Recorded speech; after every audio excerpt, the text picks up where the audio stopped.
What's going on, everyone? This is Chris from the Flatbush Roundtable. Welcome back. It's been a while since we had a group video, and we have a special guest. Hopefully he won't be special for too long. He'll be around more often. Funny thing is, name's also Chris. But yeah, welcome. Kristen, if you want to be.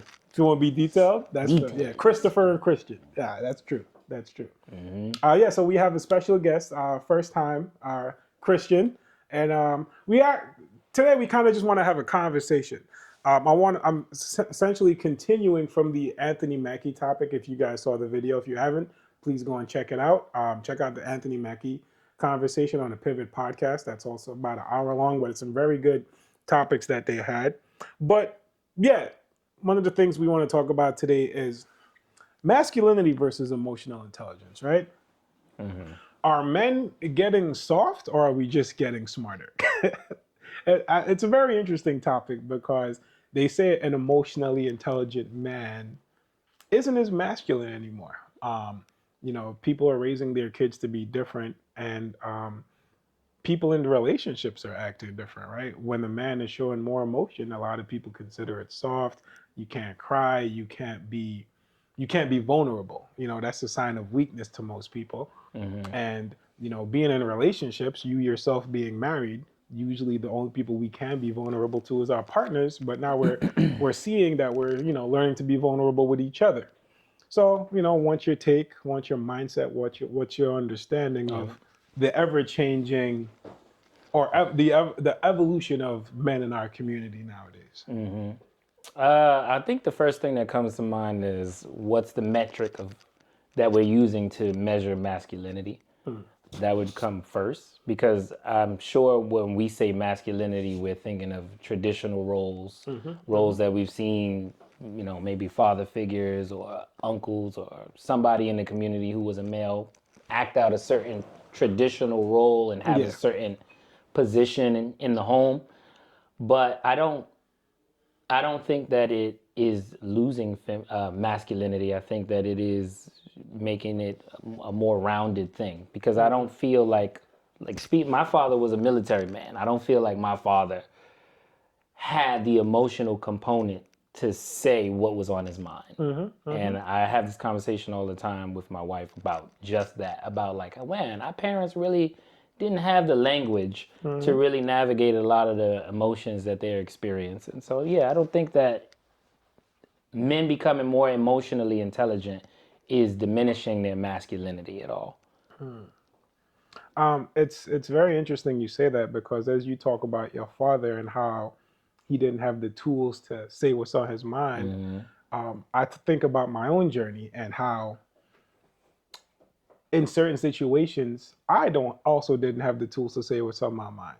There are things that it took me days, sometimes weeks, to be able to process and talk about, right? And before going to therapy, I don't want to say bottle it and keep it down, but I would think about it, process it in my head, and I would just leave it there, right? I would never come and have a conversation about it and get a different perspective. So I didn't know if what I was doing was healthy, because I would still, in my mind, still say I'm processing it. But I don't know if me processing it in my head is a way of addressing it. You know what I mean? Did I fix the problem? Did I fix what was going on with me? And one of the things I say therapy helped me is because now I don't keep things in my head no more. I can have a conversation with my girl. I can say, well, this is how something affected me. This is how it made me feel. And then we can hopefully address it, or try to talk about, okay, this is how it made you feel. Okay, I said something that potentially hurt you, or this is what you said and how it made me feel. So we can have conversations about it to either heal, fix the problem, move forward, going on. But I don't think, I wasn't raised with that. I was raised to control my emotions, not express them. Right. Right. Especially, working in corporate America, it's nothing but controlling your emotions. Yeah. I think when I realized that I wasn't professional, it's just a term, right? Just like adulthood, I thought I would meet a bunch of other adults. None of us are there. So I'm like, okay, so it's not that. What changed? Do you like what hindered you from being able to sit down and talk? Or was it like, did you just think thinking in your mind would suffice? Well, who do I talk to? Right? That was always the question. I got my boys, Your boys. sure, but when I met up with my boys, I wasn't thinking about let me express what's bothering me. It's like, oh, we met up. Let's play some games. Let's chill. Let's have fun. What's going on in your life? What's exciting? Right? That's always the conversation we have. I've never sat down. At least in my 20s, I never sat down and said, "You okay today?" You know what I mean? I never say, "Yo, how's life going for you?" And people have asked me how's life going for me, but I've never led with bad news. Like I can say today, my morning started off rough. Yeah. Right, my morning started off very rough. I was up at 2:30 in the morning for an emergency, personal reasons. And I didn't get a lot of sleep. And then I had to be up again to run errands. And like I was just my headspace was rough, right?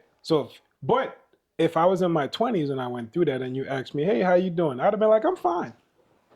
Right? That's Right. it. You ask me now. You ask me how you doing. I'm like, damn, my morning was rough, man. I could feel I'm cranky. I'm sleep deprived. I'm annoyed. I'm not having a good day. Right. So naturally, I would have thought that was something like of a learned behavior. Because essentially, if I think about the men who came before me, if I asked them how they were doing, they're not gonna just spill like, "Oh yeah, man, I had a rough morning." They'll say, and I feel like we can all agree here is like, "Oh yeah, I'm tired." You know, I'm good. That's the I'm most. good. I'm That's true. fine. Right. That's Yeah. the most you'll get. You're not getting no deep dive Yeah. into how they, are thinking and what went wrong. So for me, how did I learn how to be more expressive? Well, I shout out to my mom first.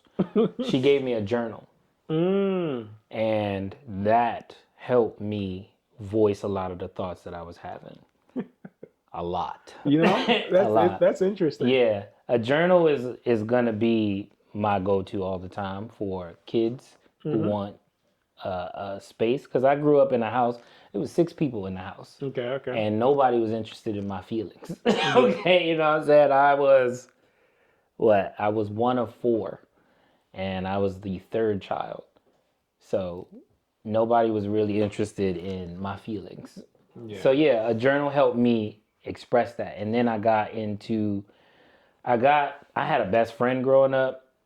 And no, we didn't talk about everything. That definitely wasn't the place where I would unload my unhappiness. It was more of an escapism kind of thing. Like when we would hang, I would want to talk about other things rather than what was going on because I just wasn't happy. But when I got around men who were believers, that's when everything changed. Because these men were far more expressive than any other men that I had met previously.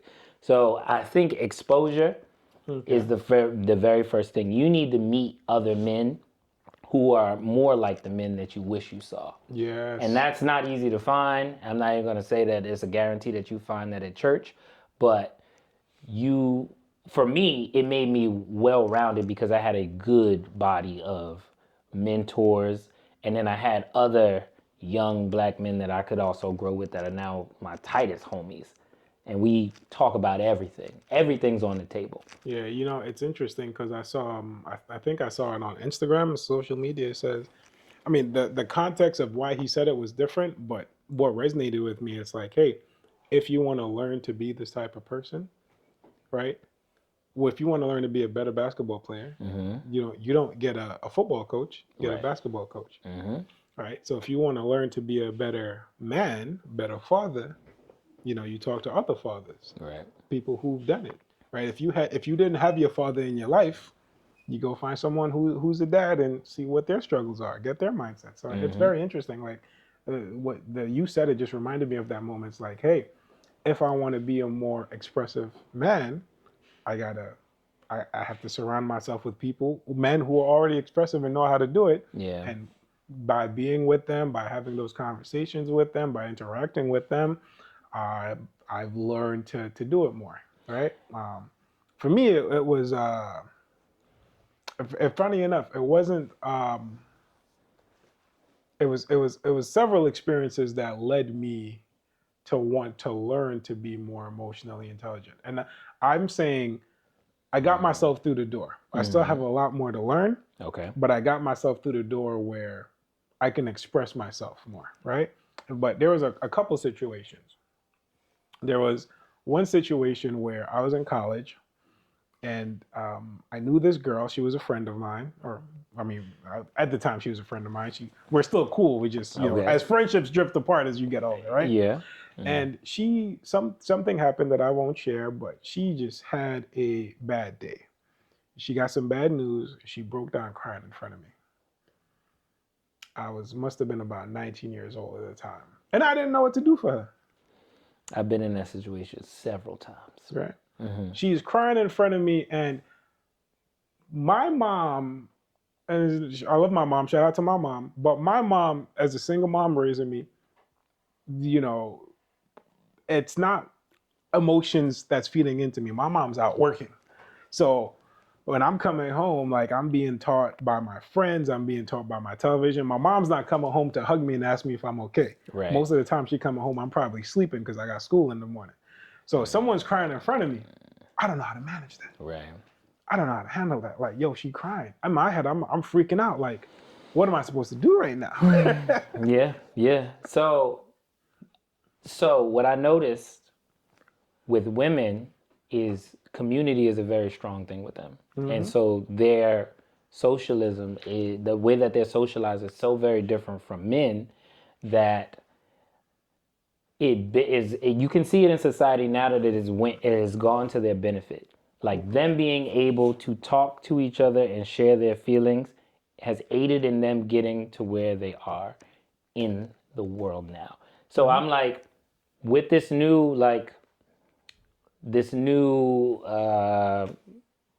movement, let's call it, of men being more expressive and finding community with each other, it's going to benefit us in saying what we need, Yeah. what we didn't have, what we lack. And it's like, it'll be its own kind of therapy, I think. Because, yeah, you're not going to share everything with your boys, because I don't think women share everything with, everyone that they know who they could just have a regular conversation with. But it'll be a far cry from the generations that we observed growing up. Because you wouldn't see this from our parents. Yeah. Let's sit down 100%. and get in front of a camera and have a conversation about, feelings. That wasn't a thing. Yeah. But the benefit of doing it is that I become more well versed when I'm having conversations with her about expectations I have, things I wish I saw that it still ties into expectations, but just overall, like I'm able to express everything I feel. Yeah. And that is a learned behavior. That is not anything that anybody is born with. I just think that women have been socialized in a better space, whereas men have been taught to control their emotions, as you said earlier. I was definitely told to control my emotions. Yeah. Which is why I had no control of my emotions, because I couldn't express, hey, I really don't know why that's the situation. You know what I'm saying? You know what I'm saying? You know what I'm saying? I had to go to my journal and write the simple words. I'm unhappy. Also, reading books helped a lot. Yeah. Again, shout out to my mom, right? I read everything. Read everything because, and I know a lot of men tend to go for nonfiction. And I understand, right? You're trying to look for your, I don't know, like a skill, something that you're trying to learn. But you can learn something equally as profound in a fictional book, and the colorful language that they use to express those things will stick with you. You know how many vocabulary words I wrote down on my wall just to make sure that I can get out thoughts more concise than sitting down, well, what you did earlier made me unhappy. You know what I'm saying? And I don't like that. That's one of the things I'm learning right now, because I didn't do what you did, but when I'm communicating with myself, I realize when I can't get the words out, I say, give me a moment. I am trying to find a way to articulate myself to express how I'm feeling. Right. That's actually probably my new catchphrase right Even now. that, right? in myself. Even that's a huge step because Yeah. now you're giving yourself time that before you probably wouldn't have given yourself. Yeah. Because before I used to get upset or shut down. Because now, and I'm not shutting down as in I don't want to talk to you. I'm just now in my head. Yeah. Right? The conversations I should be having with you, I'm having with myself. Oh, damn. That's like 2 conversations. You know what I mean? Yeah. So I'm that's having what with I'm saying. myself. You're trying to talk to me. You see me quiet, silent, not doing anything. And I'm trying to figure it out in my head. Right? So I had to learn. And again, for me, it was therapy. I had to learn to say, give me a moment. I need to try to process this. And it might take more than a moment because I don't know how to express to you right now how I'm feeling. I need to sort it out, how I'm feeling myself. And then when I sort it out, I can communicate it with you. See, Right? That's among my friendships and my relationship. right. Even right now, you're highlighting what I think is the pivotal thing that helped us become more communicative. Because once you start saying things that I identify in myself, like, yo, this is how I feel. Now I have new language to express, oh, this is how I feel. And this is kind of like the building blocks of communication. And I thank God that I got exposed to it at an early age. Yeah. But I'm like, imagine you being able to communicate this way in high school. How much, you know what I mean? How many issues you might have been able to avoid or how many things you would have been able to solve. And I'm just like, dang. And I'm not saying that other people have. I'm just saying like it had benefited you so much more. I will say this, learning how to control my emotions as a man it's not a waste of time. It taught me how to think before I react, which is very useful in the adult world. But the problem is I never got past thinking. I never got past thinking and moved into expressing. Okay, this person just pissed me off at the office. Do I let them know that or do I just get back to work? I process it, I think about it, I take a deep breath, Yeah. I got stuff to do. You never talked about it, right? And now, if something happens, negative or positive, or one of the biggest things I want to share is if I'm having trouble at home, whether it's personal, whether I got sick, whether I'm not mentally in the same space because I'm probably beefing with somebody that I don't want to be beefing with, it's hard not to take that to work, not to have to take that because, say you have an argument with your wife. That might dictate how your attitude is throughout the day. It'll do something. Now you at work. it'll do something. Now you at work and you used to giving 80% on a regular day. You probably can only give 30% because now it's on your mind. And the problem is I'm solution focused. Yeah. So even when I have a conversation, let's just say it's a heated debate. I'm gonna be the one that's still thinking about it. Me. Mo is going to bed. Mo can sleep through a conflict. Me? Oh no. No. I'm more liable to like be drawing like my next, like mapping out my next decisions as it pertains to like, yo, I wanted to mention this. I'm gonna mention this. There have been times I have been in an argument with her or other people and I've taken out a pad because I'm like, the way that this conversation is getting intricate, I'm like, I need to make sure that I hold on to my points. Because you said something and people, they don't want to be cut off. So it's like, okay, yo, don't cut me off. Listen to what I got to say. Bet. I just don't want to forget what I want to say. So Sorry, I didn't mean to interrupt. You want to finish? Yeah. I am finished. What I just took from that is what I learned. And even though I've learned it, I still have a hard time doing it. When you are having a conversation with someone and you hear something, I want to react to that immediately, right? I want to respond immediately, and I had to learn. And some days I fail. Some days I fail. I have to learn to let you finish. But not only let you finish, I have to hear everything else that came after what you just said. Because you got halfway through your sentence and I want to respond to that. And you got 5 more sentences after that. And I didn't hear the other 5 sentences because I'm still holding on to what I want to respond to. And see, in my mind, the way that I started to look at it was like, sometimes I think you're just trying to like compile a bunch. You're trying to pile a bunch of stuff on. Maybe you had one good point.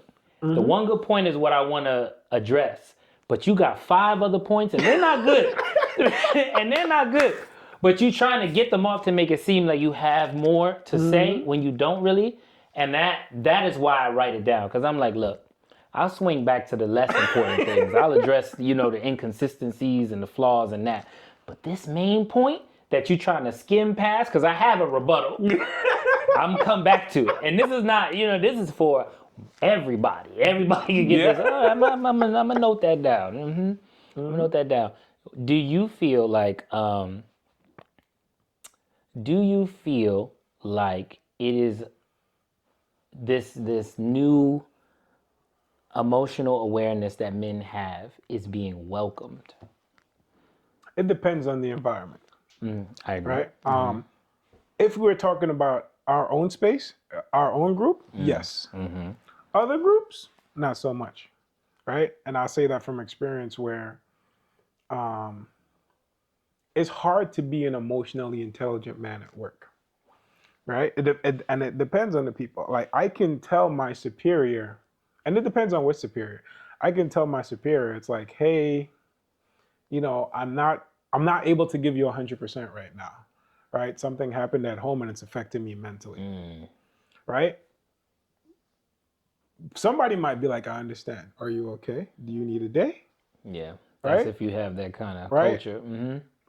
Exactly. Another person might be like, well, I'm paying you to be here. Suck it up. Yeah. Right? Yeah. And that second one is probably 80, and I'm being generous, Yeah.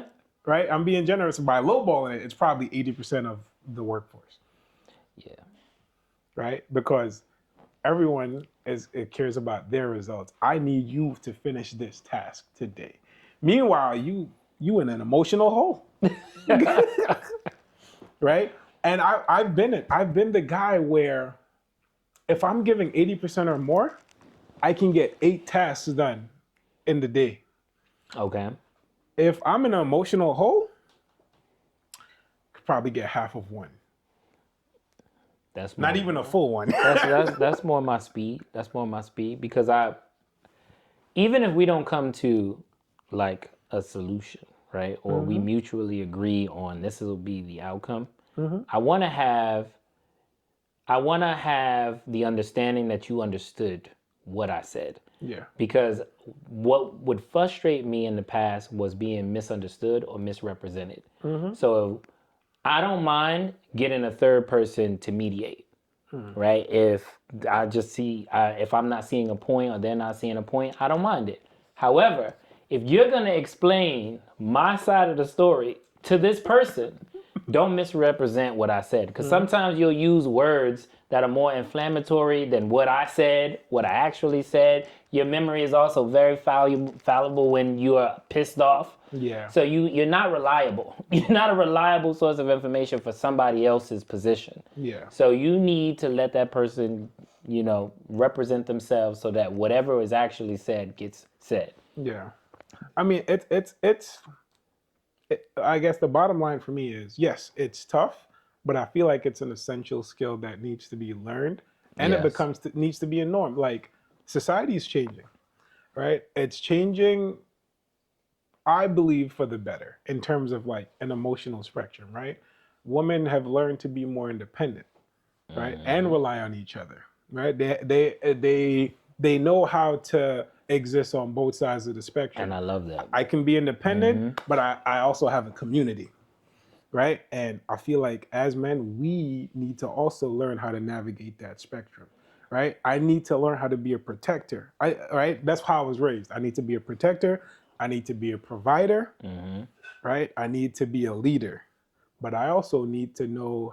I also need to learn how to navigate my emotions Right. and be a big baby sometimes. I don't think that we had any black male leaders who could not navigate their emotions. They had the emotional intelligence. If you look at Malcolm X, all of these people were heavily in books or heavily in a male community. Even the Bible has a section in it where there was a time where the men were called away separately. So there is something to men being with men pause, be with, in that space where we're learning, sharing, and having community, where you don't feel like uh, you're putting on a performance or you're being heavily relied on. Because I now me and my fellas, like when I talk to the fellas, that's usually what our talk is about. Like, yo, I want to hang with somebody who is not financially dependent on me. Yeah. And that is a hard space to try to find community, because you get rooted in your roles, being a husband, being a father, being just a working man, and whatever else called, if you got to take care of your family, your mom, that kind of thing. No, I agree. And I think if you find those communities, it's a blessing. But it's also, you have to understand, and I think one thing before we wrap up, if you find that community, especially for any of you out there that's looking, it's not going to be an overnight process. I can express myself, I can talk, I can say what I want, and I say that because I've been in a community. I've been in communities where they want to do the whole men together thing, and no one's able to talk or express or be vulnerable. It's just like, yes, no, I agree, I disagree. And one day I was brave, and I'll never forget this because I got commended for it. It was actually recent too, like last year it happened. One day I decided I was having a bad day trying to go to that community, right? They were having a get together, um, and I didn't want to go. I just did a long day of work. It's raining outside that time. It was raining nonstop. I had to be there for 6:30. I'm already late because of work. I'm already Right. late. I'm caught in the rain, and I couldn't find where they were at because it was a special entrance, and it took me 15 minutes to find where they were at. I got there, and I had every excuse to go home. And before I found the entrance, I looked for about 5 minutes, which probably isn't that long, but in the rain, it's a long time. And I was texting my girl, and I was like, I can't find this. I'm pissed. I had a long day. I'm tired. I don't know why I'm out here in the rain looking for this nonsense. I want to go home. And she was like, did you? She's trying to be supportive. She was like, did you try this? Did you look here? Did you ask this?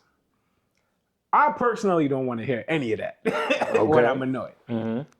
But I'm like, I know she's trying to help. I was able to take a deep breaths, and I was like, okay, I tried this. I didn't try this. Let me try it. And I eventually found the entrance. So yeah, I eventually found the entrance, and I went in there, and there was a bunch of guys. There was a bunch. We had a set list of what our discussion should be about. As in, hey, we're gonna ask people this, and we're gonna ask people this question, and they're gonna share their thoughts. And for the first 15, 20 minutes there, no one was sharing their thoughts. They were saying yes, they were saying I agree, blah blah blah. Same thing I mentioned before. And I was already in that headspace. I was like, you know what? I'm gonna unload. I'm gonna be like, I started like expressing in detail, like everything of how those passages and those topics and those conversations made me feel. I was like, yeah, I checked this out, and this is how it made me feel. This is what happened. This is how listening to that makes me feel, right? And I started. The whole point I'm trying to express is I started being as vulnerable as I possibly could in that moment because I'm angry, I'm upset, I don't want to be here. That's how I initially felt. Once I started doing that, it's like it just opened up the floodgates. Everyone else just started just sharing. It was no longer yes, no's. It was no longer this or that. And we had whole, full, soulful, intricate, detailed, emotional conversations that, we're going to keep in that space. Yeah, yeah, We're yeah. all, right? Absolutely. And one thing is, after the entire event was over, the guy that was the leader of the group, he came to me and he said, this is a guy who's old enough to be my father. He said, yo, thank you. I was like, what? He was like, you being the way you were made everyone else feel that it was okay to be vulnerable. And I saw it happen. And that made me feel good. And all I could remember on the way home is like, damn, I didn't want to be here. I was upset. And I almost went home to just come home and play video games. But I took a chance that I felt like I had nothing to lose. Worst case scenarios, they gonna send me home anyway. Right. And it resonated with everybody. That was the turning point for me as to why I belong in this kind of space. Right. And it wasn't with my friends, because I feel like I can get away with it with my friends, yes. But it was with a community of random people who I rarely met and just took a chance on because I literally saw a poster and said, oh, maybe I should try this. Yeah. So now I feel like, yeah, it's needed. And now I go. They actually had a meetup today, this morning, as the prior to the recording of this video, but I just couldn't attend because it was a little too last minute for me. Right? It was in the morning. But I will go again. And I always enjoy new people coming in. And I'm in no way, shape, or form a leader. I hold no positions. I'm pretty sure more than half of them don't know my name, but they know my face. They knew what I felt in that moment. And whenever I go and the people that recognize me say, hi, how am I doing? And I do my best to tell them the truth. And if I showed up today, I'd have told them, like, yeah, I'm having a rough morning. It's better now.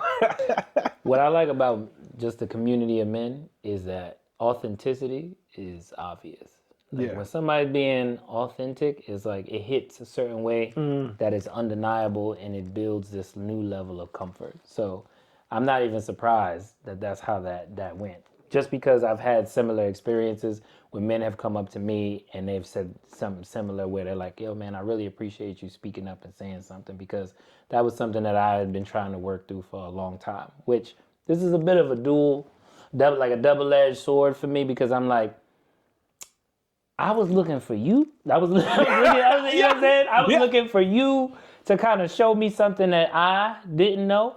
But later on, I learned like, yo, y'all really were a part of a generation where that wasn't the focus. Being able to communicate and connect that way. I try not to think about that because it crossed my mind. I'm like, you're the organizer. Yeah. Why are you thanking me for doing something you was trying to facilitate? Give them grace. But I realized that's a Generation, negative thought. That's just more of me thinking like, why you not doing what you're supposed to be doing? Right. Right. But we all here so we can learn together.